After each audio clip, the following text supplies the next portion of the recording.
हम राजस्थान विश्वविद्यालय के मुख्य द्वार पर उपस्थित हैं और अभी समय 11 बज चुके हैं और जो सहायक आचार्य हैं वो अनिश्चितकालीन धरने पर बैठे हुए हैं और अपनी मांगों पर डटे हुए हैं और हम इनको देख सकते हैं किस तरह से नारे लगाए जा रहे हैं सरकार के खिलाफ। इनकी जो मांगे हैं वह मांगे अभी भी अधूरी है, लेकिन सरकार के द्वारा इन्हें कोई आश्वासन अभी तक नहीं दिया गया है और ये 5वां दिन आज है, लेकिन कोई भी सहायता, कोई भी आश्वासन हमें किसी के द्वारा नहीं मिला है।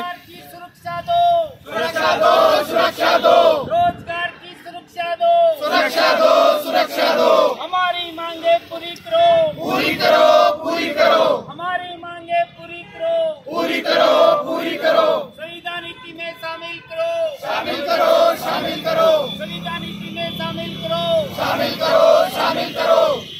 अब हम चलते हैं, जो सहायक आचार्य है उनसे बात करते हैं और रूबरू होते हैं कि उनकी क्या मांगे हैं और आज हम कब से डटे हुए हैं। तो हम सबसे पहले बात करते हैं यहाँ पर उपस्थित जो आचार्य है हमारे सामने, हमारे पास है डॉक्टर राकेश वर्मा। तो हम जानना चाहते हैं, हाँ सर बताइए।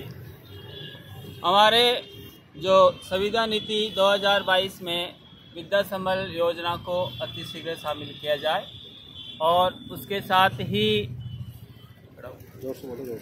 संविधान नीति 2022 में शामिल किया जाए हमें, और इसके साथ हमारी जो 5 सूत्री मांगे हैं उनको जल्द से जल्द पूरी की जाए।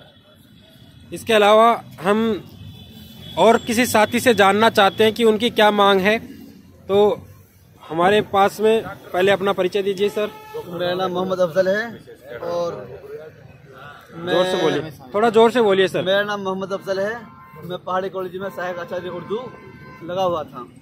भाई हमारी मांग एक तो ये है कि जो विद्या संबल योजना में लगे हुए हैं इनका एक विशेष कैडर बनाया जाए और जो किसी भी कारण हटे हैं उनको वापस लिया जाए और इनको भाई नरेगा मजदूर न बनाया जाए, बल्कि इनको पूरे 12 महीने सैलरी दी जाए, फिक्स सैलरी दी जाए, न कालांश के आधार पर।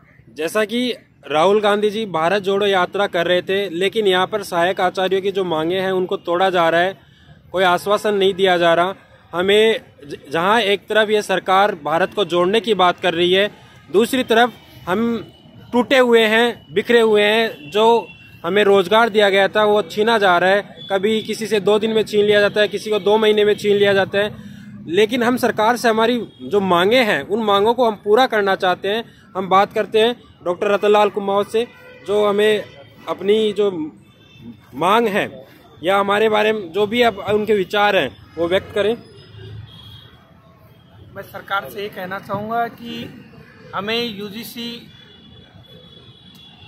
नियम के अनुसार वेतन दिया जाए, मासिक वेतन दिया जाए और हमें संविधान नीति 2022 में शामिल किया जाए। इसके अलावा हम हमारे ही साथी डॉक्टर दीपक बारिया से बात करना चाहते हैं। हाँ सर बताइए। जैसा कि मीडिया को भी पता है और राजस्थान में सभी को पता है कि राजस्थान में उच्च शिक्षा की क्या हालात हो रहे हैं। सरकार ने कॉलेजें तो बहुत सारी खोल दी है, लेकिन संसाधन और उन क्लासों में खड़े रहने के लिए आदमी नहीं है। ये कंडीशन थी कि गाँव में जो कॉलेज खोले हैं उनमें परमानेंट स्टाफ के नाम पे केवल 1 व्यक्ति था।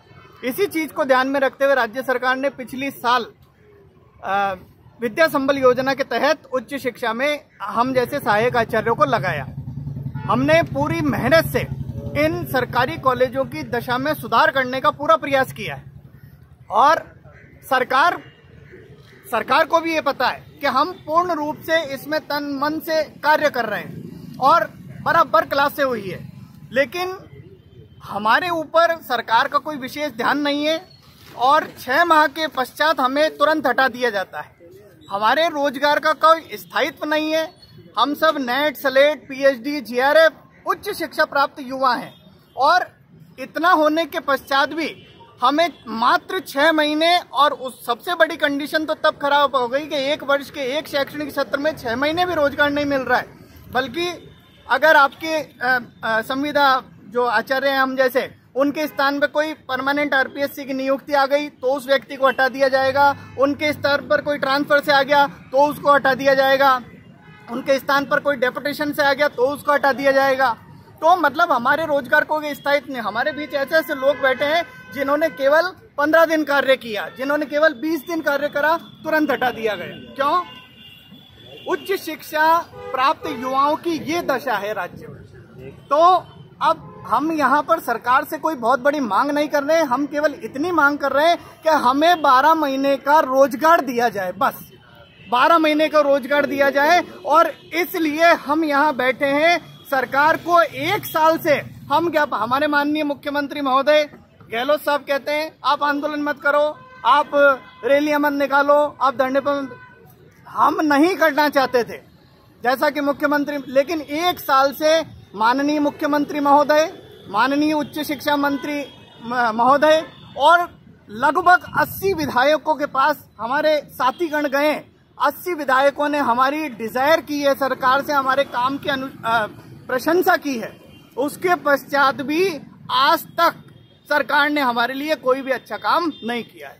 तो मैं, मेरे साथी सभी जो जितने भी बैठे हैं, हमारी केवल एक ही मांग है कि हमें स्थायित्व दिया जाए, हमारी नौकरी को कुछ सुरक्षा की जाए।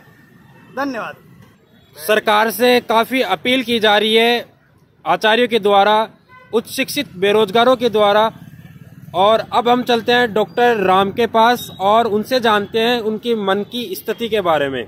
हाँ सर। राम चतुर्वेदी, मैं माननीय मुख्यमंत्री जी से निवेदन करूंगा कि विद्या संबल के सहायक आचार्य बंधुओं को 12 महीने का रोजगार, हमारे माननीय मुख्यमंत्री जी कहते हैं कि हम किसी के साथ अन्याय नहीं करेंगे। तो आज हम न्याय की मांग के लिए माननीय मुख्यमंत्री जी से ये अपील कर रहे हैं कि जिस प्रकार अन्य लोगों को रोजगार सुरक्षा, जैसे कल ही मुख्यमंत्री महोदय ने इंजीनियरिंग कॉलेज में 200 पद सृजन किए हैं, ऐसे ही हमारा जो विद्या संबल का एक स्थायी कैडर बनाकर हमारे जो सहायक आचार्य बंधु हैं उनको भी रोजगार की सुरक्षा प्रदान की जाए। धन्यवाद। तो ये हम लोगों की मांग है। और बोलो, संविदा नीति में शामिल किया जाए, शामिल करो, शामिल करो, संविदा नीति में शामिल किया जाए, शामिल करो, शामिल करो, हमारा रोजगार सुरक्षित किया जाए, सुरक्षित करो, सुरक्षित करो। और सभी साथियों से निवेदन है, अपील है कि वे अधिक से अधिक संख्या में धरना स्थल राजस्थान विश्वविद्यालय के मुख्य द्वार पर पहुंचे और जो यहाँ साथी जो रात 5 दिन से डटे हुए हैं उनका भरपूर सहयोग करें, उनमें आत्मविश्वास जगाए। और सभी साथी एक बार अगर यहाँ पर इकट्ठे हो जाते हैं तो हमारी जो मांग है, जो जायज मांग है, वो जल्द ही सरकार को माननी पड़ेगी। धन्यवाद।